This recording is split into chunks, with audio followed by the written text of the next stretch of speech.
Pemimpin yang ideal tentunya adalah pemimpin yang bisa memberikan kepada kita kebaikan-kebaikan, memenuhi kemauan-kemauan masyarakat, adil terhadap mereka, itu yang ideal.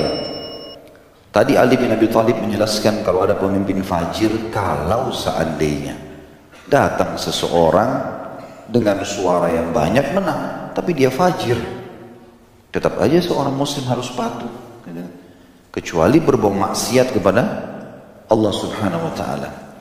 Di dalam hadis riwayat Imam Muslim dalam sahihnya ini disebutkan di jilid 3 di halaman 1481, atau mungkin di nomor hadis ya. Dari sini penulis coba menulis Sahih Muslim 3/1481 dari Auf bin Malik radhiyallahu anhu dari Rasulullah sallallahu alaihi wasallam beliau bersabda, khiyaru a'immatikum alladhina tuhibbunahum wa yuhibbunakum. Pemimpin yang paling baik dan ideal adalah pemimpin kalian yang kalian mencintainya dan dia juga mencintai kalian. Wa yusalluna 'alaikum wa tusalluna 'alaihim. Kalian selalu mendoakan mereka atau pemimpin tersebut mendoakan kalian kebaikan dan kalian pun mendoakan mereka kebaikan. Wa syiraru a'immatikum alladhina tubghidunahum wa yubghidunakum. Dan seburuk-buruk pemimpin kalian yang kalian membenci mereka pun membenci kalian. Wa tal'anunahum wa yal'anunakum. Dan mereka mendoakan keburukan buat kalian dan kalian pun mendoakan keburukan buat mereka. Kita didoakan keburukan, mereka pun pemimpin mendoakan kita keburukan. Qila ya Rasulullah, maka berkatalah para sahabat, afala nubadziluhum bisayf, bolehkah kami memberontak dengan pemimpin begitu? Angkat pedang, lawan saja. Karena mereka membenci kami, kami pun membencinya. Apa jawaban Nabi SAW? Faqala la, tidak boleh. Ma aqama fiikumus salat, selama dia masih mendirikan sholat. Makna lain kata ulama hadis, membiarkan kalian sholat. Makna yang lain dalam athar yang lain, selama dia ikut sholat bersama kalian. Tiga-tiganya punya makna yang sama. Wa idza ra'aitum man wallakum syai'an tukrahunahu fakrahu amalah wa la tanzi'u yadan min ta'ah. Dan kalau seandainya kalian melihat dari pemimpin kalian sesuatu yang kalian tidak sukai karena pelanggaran-pelanggaran agama, maka bencilah perbuatannya dan jangan pernah memberontak. Ini sabda Nabi SAW, hadis sahih riwayat Imam Muslim. Kemudian juga di dalam hadis yang lain, redaksi yang lain riwayat Imam Muslim juga, ala man waliya alaihi wa al fara'ahu ya'ti syai'an min ma'siyatillah falyakrah ma ya'ti min ma'siyatillah wa la yanzi'anna yadan min ta'ah. Ketahuilah, barang siapa yang dipimpin oleh seorang penguasa lalu ia melihatnya melakukan kemaksiatan pada Allah, maka hendaklah ia membenci kemaksiatan yang dilakukannya, tapi jangan pernah melepaskan tangan dari ketaatan. Ini sabda Nabi alaihissalam. Makanya Imam Adz-Dzahabi rahimahullah menekankan tidak boleh memberontak sembarangan ini. Walaupun Imam Adz-Dzahabi rahimahullah mengangkat satu buah hadis di sini, kalau teman-teman yang pegang bukunya di situ ada di halaman 180. Saya bacakan dulu hadis yang diangkat oleh Imam Adz-Dzahabi, hadis riwayat Imam Muslim. Kata Nabi SAW, innahu yusta'malu alaikum umara'u fata'rifuna wa tunkirun faman kariha faqad bari wa man ankara faqad salim walakin man radiya wa taba. Qila afala nuqatiluhum? Qala la ma aqama fiikumus salat. Sesungguhnya akan diangkat para pemimpin di wilayah-wilayah atas kalian, hai muslimin, maka kalian akan mengakui dan mengingkarinya. Ada hal-hal yang kalian suka, tapi pasti juga ada yang kalian tidak suka, karena mereka bukan nabi. Pasti ada kesalahan, ada kelebihan. Barang siapa yang membenci kemungkarannya, perbuatan salahnya, dan mengingkarinya, barang siapa yang membenci kemungkarannya, maka dia telah bebas. Maksudnya tidak ada hisab hari kiamat. Disuruh buat salah, enggak, saya enggak mau. Kita pungkiri, kita enggak lakukan kalau itu maksiat kepada Allah. Dia telah bebas hari kiamat. Dan barang siapa yang mengingkari, dia ingatkan dengan cara-cara yang tidak melanggar syar'i, maka dia telah selamat. Akan tetapi akan ada hukuman bagi orang yang rela dan justru mengikuti kesalahan-kesalahan tersebut, mendukung kalau salah, gitu kan.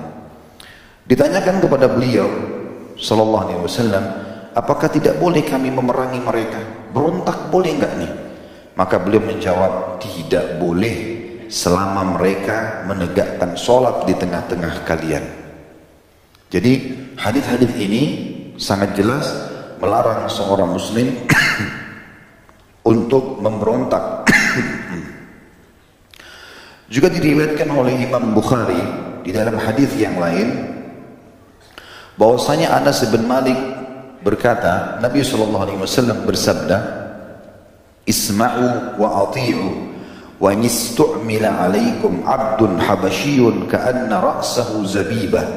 Dengar dan patuhlah, meskipun yang memimpin kalian adalah seorang budak Habasyah yang kepalanya seperti anggur yang kering.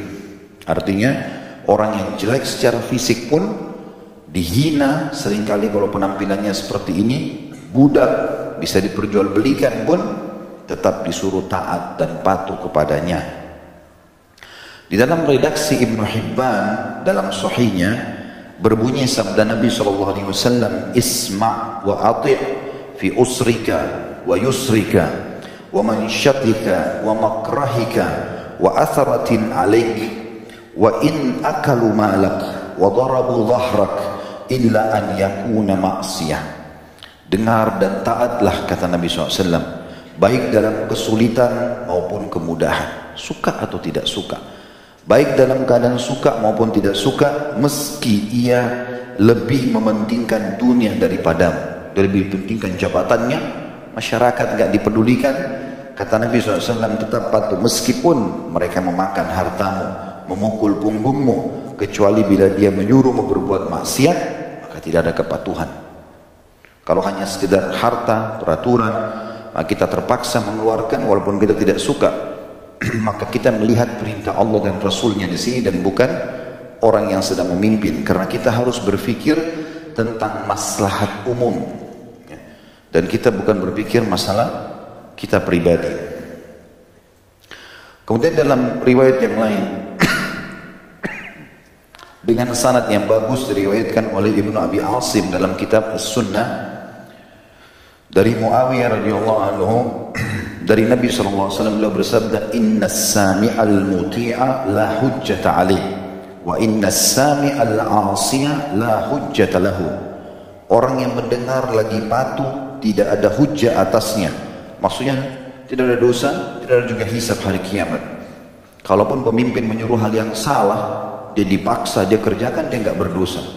Kalau dipaksakan, dibunuh dia kalau enggak misalnya. Tapi kalau orang yang mendengar hanya saja dia durhaka, maka dia justru yang kena hukuman. Kemudian dalam riwayat yang disampaikan oleh Ibnu Zajjawai dalam kitab Al-Amwal dari Abu Hurairah radhiyallahu anhu, dari Rasulullah SAW beliau bersabda, laisa as-sam'u wa ta'atu fima tuhibbun fa idza karihtahum amran taraktumuh walakin as-sam'a wa ta'ata fima karihtum wa ahbabtum fas-sami'ul muti'u la hujjata alaihi was-sami'al 'asiya la hujjata lahu. Mendengar dan patuh bukanlah dalam perkara yang kalian sukai saja. Lalu jika kalian tidak menyukai sesuatu, kalian meninggalkan pemimpin kalian. Tapi mendengar dan patuh itu dalam perkara yang tidak kalian sukai dan yang kalian sukai. Orang yang mendengar lagi taat, maka dia tidak akan ada hisab hari kiamat. Sementara orang yang mendengar tapi durhaka, dia tahu itu peraturan, tidak ada pelanggaran agama di situ, tapi sengaja nggak mau patuh, maka dia akan berdiri hujjah untuknya hari kiamat atau akan dihisab oleh Allah Subhanahu wa ta'ala. Dan sekian banyak tentunya dalil-dalil berhubungan dengan masalah ini ya. Hadis yang lain disebutkan Ibnu Abi Asim dalam kitab As-Sunnah dari Miqdam bin Ma'di Karib radhiyallahu anhu, Rasulullah SAW bersabda, ati'u umara'akum mahma kan, taati pemimpin kalian apapun adanya. fa'in amarukum bisyai'in mimma lam atikum bihi fahuwa alaihim. Jika mereka memerintahkan kalian melakukan sesuatu yang tidak pernah aku perintahkan kepada kalian, maka dosanya mereka yang menanggung dan kalian terbebas darinya. Wa antum minhu barra'un wa in amarukum bisyai'in mimma ji'tukum bihi, dan kalau seandainya mereka memerintahkan kalian sesuai dengan apa yang aku perintahkan pada kalian, fa innahum yu'ajjaruna alaihi wa tu'ajjaruna alaihi, sesungguhnya mereka para pemimpin mendapatkan pahala dan kalian pun karena patuh mendapatkan pahala. Dzalikum bi annakum idza laqitum rabbakum, dan semua itu disebabkan karena kalau kalian bertemu dengan Tuhan kalian pada hari kiamat, kultum, kalian bisa berkata, Rabbana la zulma, wahai Tuhan kami yakin hari ini tidak ada kezaliman. Fayaqul la zulm, maka Allah pun akan berkata, benar, tidak ada kezaliman. Fayaqulun Rabbana arsalta ilaina rusulan fa'ata'nahum wastakhlafta alaina khulafa'a fa'ata'nahum wa ammarta alaina umara'a fa'ata'nahum fayaqulu sudiqtum wa alaihim wa antum minhu barra'. Maka pada hari kiamat kita akan mengatakan, wahai Rabb kami, engkau telah mengutus kepada kami Rasul Muhammad SAW kepada kami dan kami mentaatinya. Engkau telah mewakilkan beberapa khalifah kepada kami dan kami telah mentaatinya. Engkau menguasakan kepada kami beberapa penguasa dan kami telah mentaati mereka. Maka Allah berfirman, kalian benar, itu menjadi tanggungan mereka dan kalian terbebaskan darinya.